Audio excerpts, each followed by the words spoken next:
sekarang kita identifikasi tindakan negara atau individu yang merampas hak dasar manusia. Contohnya, pelanggaran berat, gross human rights violation, itu adalah pelanggaran sistematis atau meluas terhadap hak sipil politik. Pada banyak kasus pelanggaran berat ini dilakukan oleh aparat negara, misalnya militer, polisi, intelijen, dengan pola operasi yang terencana. Antara lain ada penyiksaan atau torture, memukul, menyetrum, memaksa pengakuan, menahan di ruangan tanpa akses ke pengacara atau keluarga. Di sini hak yang dirampas adalah hak untuk bebas dari penyiksaan. Pasal 33 ya, Undang-Undang 3999, ICCPR, CAT Convention, lalu ada penghilangan orang secara paksa, orang ditangkap oleh aparat atau otoritas, tidak diakui keberadaannya, keluarganya tidak diberi informasi. Ada juga pembunuhan massal atau mass killing, genocide. Ini adalah contoh kasus pelanggaran HAM yang berat tentang eksekusi tanpa proses hukum, penembakan massal oleh aparat misalnya, kekerasan terhadap etnis atau agama tertentu. Yang dirampas di sini adalah hak untuk hidup. Nah, kriteria pelanggaran berat adalah adanya serangan yang sistematis dan meluas. Systematic and widespread ya, contohnya uh, serangan pada etnis tertentu, pembakaran pada kelompok kaum miskin kota, uh, penyerangan-penyerangan yang semacam ini termasuk dalam kriteria pelanggaran HAM yang berat. Ada juga contoh pelanggaran yang sedang atau structural human rights violation. Bentuk pelanggaran yang sering terjadi dalam kebijakan negara atau institusi, misalnya pemusnahan bukti, kriminalisasi aktivis, pembatasan kebebasan mengkritik pemerintah, pembungkaman pers dengan UU ITE, pelarangan rumah ibadah dengan alasan administratif, tekanan sosial atau agama yang disetujui atau didiamkan negara, state tolerance ya, perampasan tanah oleh negara atau korporasi, penggusuran tanpa ganti rugi, penerbitan sertifikat tanah yang tumpang tindih, mengubah status tanah tanpa eh, melindungi hak warga negara. Hak yang dirampas dalam hal ini adalah hak atas tempat tinggal. Ini ICISCR, juga Undang-Undang Dasar 45 Pasal 28H. Ada lagi contoh pelanggaran ringan. Kita sebut itu everyday human rights violation, di mana negara menghalangi ya, bukan berupa kekerasan fisik, tetapi tetap merupakan pelanggaran hak karena negara atau individu menghalangi akses pada layanan dasar atau memperlakukan manusia secara diskriminatif.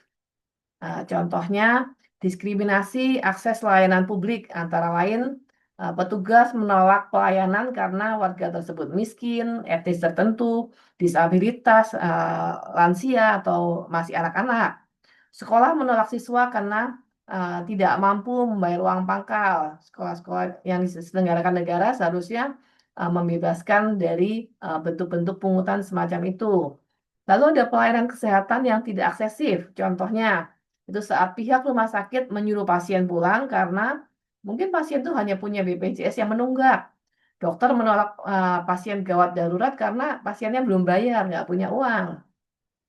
Atau bantuan sosial hanya diberikan kepada yang kenal lurah, kenal kepala desa, atau jaringannya. Korupsi bansos itu termasuk masalah yang besar. Jadi hak yang dirampas adalah hak atas kesejahteraan dan jaminan sosial. Ini pelanggaran konstitusi, eh, pasal 34. Jadi setiap tindakan yang mengurangi martabat manusia, membatasi kebebasan atau merampas akses layanan dasar, ini adalah pelanggaran HAM. Nah, realitas pemenuhan HAM, tantangan dan dinamika di Indonesia adalah bahwa secara normatif pemenuhan HAM ini sudah diatur dalam berbagai instrumen hukum. Mulai dari konstitusi kita, Undang-Undang Dasar 45, pasal 28A sampai J, Undang-Undang 39 nomor 99 tentang HAM, hingga ratifikasi instrumen internasional, ICCPR, ICISCR, dan banyak yang lain.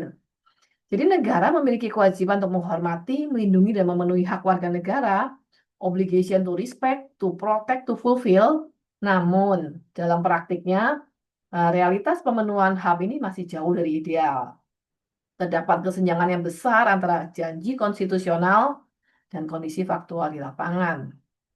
Nah, tiga faktor yang dominan yang menjadi penghambat pemenuhan HAM adalah pertama itu ada ketimpangan sosial dan ekonomi yang masih sangat tinggi. Lalu korupsi dan birokrasi yang menghambat akses terhadap hak dasar dan minimnya partisipasi masyarakat serta lemahnya pengawasan publik. Ini berdasarkan data OHCHR ya 2006. Walaupun hak asasi manusia itu bersifat universal dan non-diskriminatif, dalam kenyataannya pemenuhan hak asasi manusia sangat sering tergantung pada status sosial dan kondisi ekonomi seseorang. Jadi hak atas pendidikan, hak atas kesehatan, pekerjaan, perumahan yang layak, jaminan sosial yang secara teoritis dijamin oleh negara, implementasinya sering tidak merata. Ketimpangan ini dapat dilihat pada beberapa fenomena nyata, antara lain, akses layanan kesehatan lebih mudah bagi masyarakat yang berpenghasilan tinggi. Sementara kelompok miskin itu sering mengalami penolakan layanan karena masalah administratif, atau anak dari keluarga miskin itu lebih berisiko putus sekolah karena keterbatasan biaya dan minimnya dukungan negara yang konsisten dalam semua prosesnya. Mungkin sekolah yang gratis ada, tetapi transportasi anak menuju sekolah yang gratis itu tidak ada. Jadi aksesnya tidak bisa dipenuhi. Anak tetap tidak sekolah. Anak diberikan akses pendidikan, tapi anak itu tidak bisa makan karena orang tuanya tidak sanggup menyediakan makanan dalam jumlah cukup. Jadi untuk pergi ke sekolah atau menikmati pendidikan yang bisa mengubahnya, mengubah cara berpikirnya nggak ada. Fisiknya, mentalnya tidak lagi siap untuk bisa menerima pendidikan karena kekurangan gizi yang sangat, keadaan mental yang juga tidak siap akibat kemiskinan yang sangat. Contoh lain, pekerja formal mendapatkan perlindungan ketenagakerjaan, tetapi pekerja informal atau buruh lepas, pekerja rumahan, pedagang kaki lima, ini direntankan untuk eksploitasi. Nah, dalam perspektif hak asasi manusia, kondisi tersebut menunjukkan bahwa kemiskinan itu bukan hanya persoalan ekonomi, tapi juga persoalan hak asasi manusia. Seseorang tidak mampu menikmati hak-haknya, itu bukan karena ia kurang berusaha atau karena ia malas, tapi karena sistem dan kebijakan itu belum memastikan akses yang adil. Jadi ketimpangan sosial dan ekonomi ini juga menciptakan siklus diskriminasi. Orang miskin kurang mendapat layanan, lalu menjadi semakin terpinggirkan, semakin miskin, semakin sakit. Hal ini terjadi adalah kita bisa maknai sebagai kegagalan negara dalam memenuhi kewajiban positive obligation, yaitu tindakan aktif negara untuk menyediakan layanan dasar secara merata. Jadi kegagalan negara pada saat negara tidak menyediakan layanan untuk orang miskin itu termasuk dalam pelanggaran hak asasi manusia, dalam hal ini adalah orang miskin. Nah, selanjutnya ini musuh terbesar dari pemenuhan hak asasi manusia itu adalah korupsi. Korupsi adalah tindakan merampas hak rakyat. Ketika anggaran pendidikan, anggaran kesehatan, bantuan sosial, atau pembangunan infrastruktur dikorupsi, maka ini bukan hanya sekedar masalah hukum, tapi di sini adalah hak warga negara untuk memperoleh pelayanan publik secara otomatis dilanggar, dihancurkan. Contoh, korupsi bantuan sosial ini menyebabkan masyarakat miskin tidak menerima bantuan saat krisis. Pada saat mereka tidak berdaya, bantuan justru hilang. Korupsi proyek infrastruktur ini menyebabkan bangunan sekolah tidak layak, misalnya jembatan roboh atau jalan cepat rusak. Korupsi dana kesehatan ini membuat layanan menjadi buruk dan masyarakat miskin itu tidak mendapatkan fasilitas medis yang layak. Nah, selain korupsi, birokrasi yang berbelit-belit ini menyebabkan akses terhadap hak itu menjadi lambat dan diskriminatif.